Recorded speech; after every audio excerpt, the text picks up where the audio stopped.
गरीब की बारिश। शहर की कच्ची बस्ती में एक गरीब मजदूर कालू रहा करता था। कालू के घर में उसकी पत्नी जानकी थी। जानकी लोगों के घरों में झाड़ू पोछा करके कुछ पैसे कमा लेती थी और वहीं कालू किसी तरह मेहनत मजदूरी करके 2 वक्त की रोटी का जुगाड़ कर लेता था। कुछ दिनों से हो रही बारिश के कारण कालू की मजदूरी बंद हो गई थी। अरे जानकी, इस बार तो बरसात ने हद ही कर दी, रुकने का नाम ही नहीं ले रही। कुछ समझ में नहीं आ रहा, अगर इसी तरह काम पर नहीं गया तो 2 वक्त की रोटी का जुगाड़ कैसे होगा। अरे तुम चिंता क्यों करते हो, बारिश का क्या है, 1 आध दिन में रुक जाएगी और उसके बाद में फिर से काम शुरू हो जाएगा। अरे 3 दिन तो हो गए, बरसात तो रुक ही नहीं रही है और आगे भी रुकने के कोई आसार नहीं दिख रहे। तो क्या हुआ, तुम्हारा काम बंद हुआ है ना? मैं तो अभी भी लोगों के घर झाड़ू पोछा करने जाती ही हूँ। मेरे पगार से कुछ दिन तो निकल ही जाएंगे। अरे घर का खर्चा तो हम किसी तरह चला लेंगे जानकी, लेकिन ये जो छत टपक रही है इसका क्या करेंगे?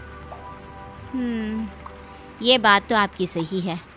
हमारी झोपड़ी अब काफी पुरानी हो चुकी है और इसके छप्पर में भी कई सारे छेद हो गए हैं। रात भर पानी टपकता रहता है। अरे मैं भी इसी बात से बहुत परेशान रहता हूँ। कहीं किसी दिन ज्यादा बारिश आ गई तो हमारी झोपड़ी टूटकर बिखर ना जाए। राम राम राम, ऐसी अशुभ बातें क्यों करते हो? अरे ऐसा कुछ नहीं होने वाला। ये झोपड़ी ही तो हमारा सब कुछ है। अगर यही नहीं रही तो हम जाएंगे कहाँ? ठीक है जानकी, जब तुम्हारी पगार मिल जाएगी तो कुछ पैसे बचाकर झोपड़ी के छप्पर की मरम्मत करवा लेंगे। शायद हमारी परेशानी कुछ कम हो जाए। ठीक है जी, अब ना ज्यादा परेशान मत हो। ये लो, खाना खा लो और सो जाओ। सुबह मुझे भी जल्दी काम पर जाना है। जानकी और कालू अपनी झोपड़ी में सो गए। रात को अचानक से बहुत तेज बारिश शुरू हो गई। धीरे धीरे बारिश का पानी कालू की बस्ती में भरने लगा। पानी भरते भरते झोपड़ी के बाहर तक पहुंच गया था।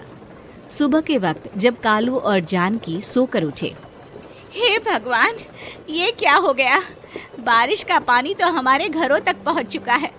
अब मैं काम पर कैसे जाऊंगी? रहने दो जानकी, तुम आज काम पर मत जाओ। ऐसे पानी से निकल कर जाओगी और बीमार पड़ गई तो लेने के देने पड़ जाएंगे। लेकिन अगर नहीं गई तो मालकिन लोग नाराज हो जाएंगे। आप जानते हैं ना, बड़ी मुश्किल से 1 दिन की छुट्टी भी नहीं देती है। अरे लेकिन जानकी, झोपड़ी के बाहर तो पूरी बस्ती में पानी भरा है, तुम जाओगी कैसे? जानकी जैसे तैसे करके काम पर चली जाती है, लेकिन अगले दिन फिर से बहुत ज्यादा बारिश होती है और बस्ती में ज्यादा पानी भर जाता है। आज तो मैं तुम्हें किसी भी तरह काम पर नहीं जाने दूंगा। अरे अगर तुम्हें कुछ हो गया तो क्या होगा? ठीक है, तुम ठीक ही कहते हो, आज नहीं जाती। अगर मालकिन नाराज हो गई तो मना लूंगी किसी तरह। अरे मनाने वाली क्या बात है? जब तुम बताओगी कि हमारी झोपड़ी में पानी भर गया है तो वो खुद ही समझ जाएंगे ना। अगले 2 दिन तक तेज बारिश होने की वजह से जानकी, कालू और आसपास की बस्ती में रहने वाले सभी लोगों के घरों में पानी भर जाता है, जिसकी वजह से जानकी काम पर नहीं जा पाती। और 3 दिन के बाद जैसे ही जानकी काम पर पहुंचती है, कहाँ थी तुम? पिछले 3 दिनों से काम पर क्यों नहीं आई? मैम साहब, क्या बताऊं, इतनी ज्यादा बारिश हो रही थी, हमारी पूरी बस्ती में पानी भर गया है और उससे भी ज्यादा तो मेरी झोपड़ी के अंदर पानी भर गया। आप ही बताइए कैसे आती मैं? इसका मतलब ये हुआ कि बारिश होगी तो तुम काम पर नहीं आओगी? ना ना, मेरे कहने का ये मतलब नहीं था मैम साहब। तुम जानती भी हो 3 दिन से कितनी परेशानी हो रही है मुझे। सारा काम मुझे खुद करना पड़ा। माफ कर दीजिए मालकिन जी, पर मैं क्या करती, आने के लिए रास्ता ही नहीं था, सब जगह पानी भरा हुआ था। बहाने तो तुझे बहुत बनाने आते हैं। जानकी देख, अगर अगली बार ऐसा किया ना तो फिर काम से हमेशा के लिए छुट्टी। अरे ना ना मालकिन, ऐसा मत कीजिए। बारिश की वजह से मेरे पति की मजदूरी भी छूट गई है। बड़ी मुश्किल से घर में 2 वक्त खाने की रोटी का जुगाड़ हो पाता है। आप मुझे काम से निकाल देंगे तो हम क्या खाएंगे? अगर इतनी ही चिंता है तो फिर रोजाना काम पर आया करो। चलो अब जल्दी से जाकर घर का सारा काम करो। बारिश रुकने का नाम ही नहीं ले रही थी। पूरे शहर में बाढ़ जैसे हालात बन गए थे, लेकिन नौकरी जाने के डर से जानकी किसी तरह रोज काम पर जाती थी। एक दिन जब जानकी काम करके अपने घर लौट आई तो अचानक उसकी बस्ती में कुछ लोगों का शोर सुनाई दिया। अरे लगता है बाहर कुछ हुआ है, मैं जाकर देखता हूँ। हाँ, पता तो कीजिए, ये बस्ती में लोग इतना शोर क्यों कर रहे हैं। बाहर जाकर कालू ने एक आदमी से पूछा, अरे क्या हुआ भाई, इतना शोर क्यों मचा रहा है? अरे क्या बताए भैया, अपने बस्ती के बाहर एक पुल टूट गया है और वहाँ पर एक कार फंसी है। थोड़ी देर में अगर किसी ने नहीं बचाया ना तो वो कार पानी में बह जाएगी। ये क्या कह रहे हो भैया, कार के अंदर कोई है क्या? हाँ, कोई औरत बैठी है, अकेली है, बहुत रो रही है बेचारी, मदद के लिए बुला रही है। अरे तो हमें जाकर उनकी मदद करनी चाहिए ना।